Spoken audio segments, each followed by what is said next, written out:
Oui, je crois que ça c'était une de nos tâches au départ. Parce que vous savez, pour solutionner un problème, il faut véritablement le cerner d'abord. Et le cerner de manière objective. Je parlerai du cas du Burkina.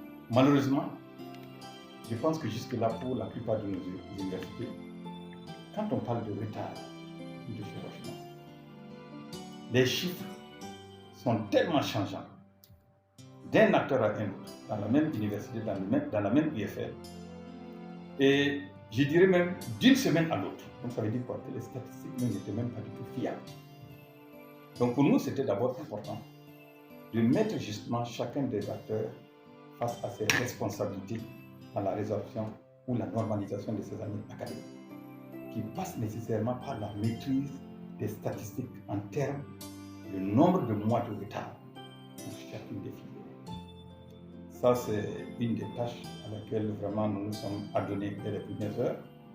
Et je pense qu'au jour d'aujourd'hui, nous pouvons dire que nous maîtrisons parfaitement, en tout cas, l'ampleur du problème, je dirais ainsi. Et donc, à partir de là, il fallait maintenant s'attaquer aux causes. Qu'est-ce qui a provoqué ces retards? Et connaissant les causes objectivement, et une fois de plus je reviens sur cette tournée, ça c'était l'un des objectifs, il était facile aussi d'imaginer les solutions et la responsabilité de chacun des acteurs dans le solutionnement donc, de ces problèmes. Et donc je pense que pour ce qui concerne nos universités, je peux véritablement me féliciter que l'année académique écoulée, beaucoup d'efforts ont été consentis. Parce qu'il y avait d'abord des problèmes d'ordre académique, en termes de gouvernance. Et je pense que ce soit les enseignants, que ce soit les étudiants, que ce soit le personnel en tout cas, ils ont donné plus d'engagement dans cette normalisation. Donc, ce qui s'est ressenti, en tout cas au niveau d'un certain nombre de filières, par une résorption quand même assez appréciable, donc des retards. La seconde question sur laquelle nous sommes attardés en lien avec ces retards, c'était les questions d'ordre administratif. Parce qu'aujourd'hui, voyez-vous, si vous êtes dans un système, dans une structure, et qu'il y a des textes qui régissent le fonctionnement, qui devraient régir le fonctionnement donc, de cette structure, pour vous donner les meilleures des chances de pouvoir arriver à vos fins, c'est de faire en sorte que chaque acteur puisse avoir un respect profond vis-à-vis de ces textes. Et je pense que sur ce plan, véritablement, je peux dire que nous sommes à un début réellement de sensibilisation, parce qu'il faut réellement se mettre à l'évidence que beaucoup d'acteurs, en tout cas, n'œuvraient pas réellement dans l'application des textes. Et j'ouvre la parenthèse, vous parlez par exemple des conseils de discipline. Nonobstant cela, il y a un certain nombre de textes quand même qui ont pu être améliorés pour pouvoir véritablement donner un coup de fouet donc, aux efforts des uns et des autres.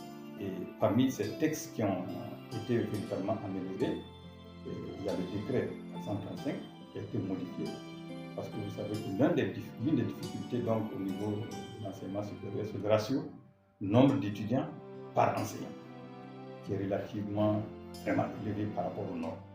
Donc, ça veut dire que cela nous interpelle par rapport à notre politique même de recrutement, voire même de rajeunissement du corps enseignant.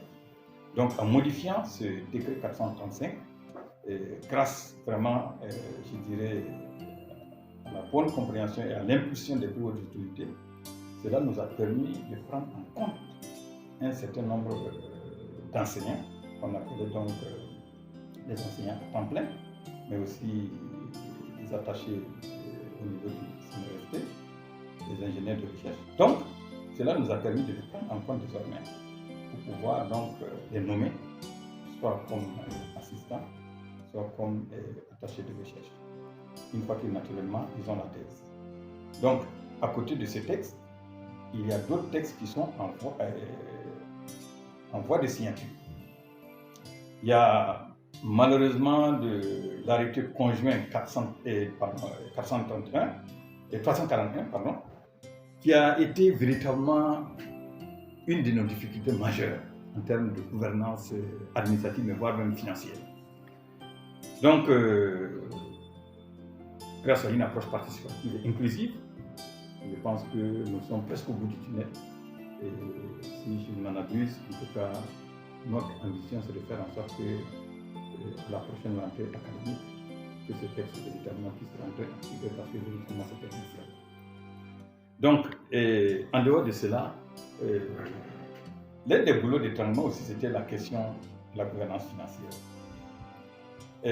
J'aime faire remarquer que si les retards perdurent ou même s'amplifient, c'est certainement dû au fait qu'à un moment donné, il y a eu, je dirais, une insuffisance dans la motivation de certains acteurs. Tenez, je vous donne un exemple. Un enseignant bien dévoué et qui accepte consentir des sacrifices, qui dispense ses enseignements normalement et qui va même au-delà de son volume horaire normal, statutaire. Mais, bien sûr, quand vous dépassez votre volume horaire statutaire, cela donc donne droit à ce qu'on appelle les heures supplémentaires, ou quelqu'un à qui vous faites appel au regard de ses compétences, vous venez vous appuyer donc dans votre système de formation, que nous appelons des vacataires, et beaucoup ne vivent que sur ces actes de vacation. Ces acteurs, une fois qu'ils finissent leur travail, ils peuvent passer 2 ans, 3 ans, voire 4 années sans être payés. À côté de cela, vous avez même des enseignants qui ont leur propre carrière. Un enseignant qui passe d'un grade à un autre, qui ne constate pas une incidence financière sur son bulletin. Faute de ressources. Vous voyez que quelque part, ça démotive. Donc du coup, nous avons en tout cas essayé de mettre un point d'honneur à cette gouvernance financière. Nous avons ainsi toutes les universités. Et aujourd'hui, je peux véritablement féliciter également sur ce plan que beaucoup ont donné, en tout cas le meilleur d'elles-mêmes, pour pouvoir véritablement arriver aux résultats escomptés. Et j'aimerais citer vraiment le cas concret de l'université Joseph Kizerbo, qui est la plus grande université, qui avait aussi les plus grandes difficultés. Et aujourd'hui, je peux dire que pour ce qui concerne les actes académiques, quand même au bas mot, je crois que c'est 90% des dettes académiques résolvées. Donc, du coup, je pense que dans la combinaison de ces 3 facteurs de gouvernance, à savoir académique, administrative et financière, je pense qu'aujourd'hui, certes, si nous nous mettons dans un système globalisant des universités aussi du Sahara, on a toujours des retards, mais je pense que spécifiquement pour ce qui concerne donc les universités du Burkina, du Burkina, il y a des efforts qui ont été consentis en une année. Je pense que si la tendance se poursuit, la normalisation se peut bientôt. Peut-être si vous me permettez, dans cette stratégie de normalisation, nous avons également entrepris des réformes.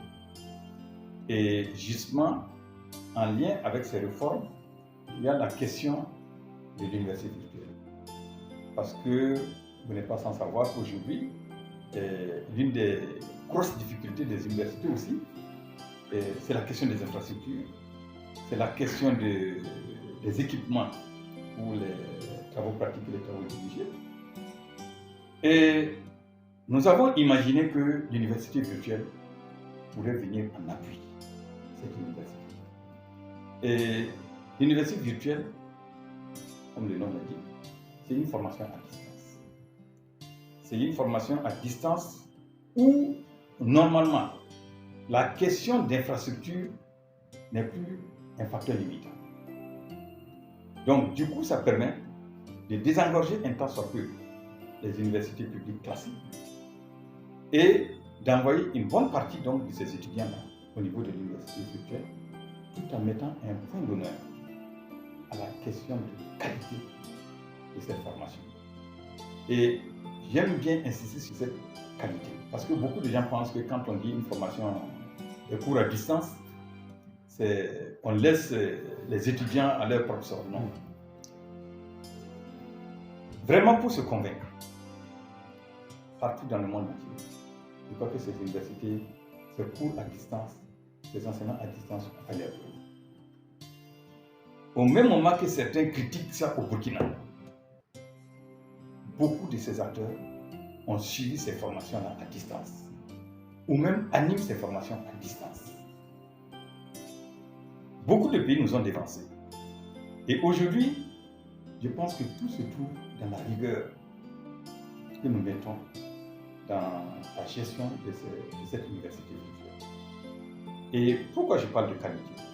Si vous prenez une université classique, l'université classique, vous avez votre corps enseignant, je dirais à 98%, voire même 99% qui est local. C'est les enseignants permanents, ce sont des vacataires, mais 99% ils sont sur le territoire national. Seul 1% peut venir de l'extérieur. Et même là, c'est le maximum. Or, mais pourquoi seulement 1%? Vous pouvez faire seulement pour 1% de l'extérieur. Parce que justement, pour faire venir quelqu'un, je ne sais pas moi, qui se trouve à New York, il y a toute une logistique qu'il faut faire. Ensuite, ce monsieur ou cette dame qui doit venir de New York est également confronté à un problème de calendrier. Vous savez, ces gens, ils ont leur programme déjà une année à l'avance. Si vous-même vous n'êtes pas capable, vous n'avez pas, je dirais, cette rigueur dans la programmation de vos enseignements, et vous arrivez à 2 ou 3 mois, vous voulez que ce monsieur ou cette dame vienne, c'est clair que c'est impossible. Donc, ajoutez à cela, bien sûr, il y a des questions de logistique financière et autres que j'en pense. Mais aujourd'hui, au niveau de l'université virtuelle, vous avez la possibilité, et pour nous, justement, c'est l'un des éléments importants. Comment faire contribuer cette intelligence de la diaspora au nom de la contribution patriotique à mettre en place un système éducatif performant, compétitif et productif. Donc, pour nous, quelqu'un qui est assis à New York, sans qu'il n'ait à se déplacer, il a la possibilité de contribuer à travers ses enseignements à distance. Donc, du coup, ce que nous offre cette université virtuelle, c'est que nous avons une diversité de compétences auxquelles nous pouvons faire appel en fonction des besoins. Certes, on fera appel aux compétences locales, mais on ouvrira donc cette contribution aux compétences également internationales. Et cela se fera de façon plus aisée. Et donc, nous pensons que par ce mécanisme-là, nous pouvons véritablement désengorger les universités classiques et permettre également de normaliser les années académiques de ces universités classiques, tout en assurant en même temps une formation de qualité de ceux qui vont au niveau de l'université. Donc voilà un peu notre vision d'ensemble dans la normalisation, parce que nous on n'appelle même plus le rattrapage des années académiques. Normalisation. Voilà, c'est la normalisation des années académiques.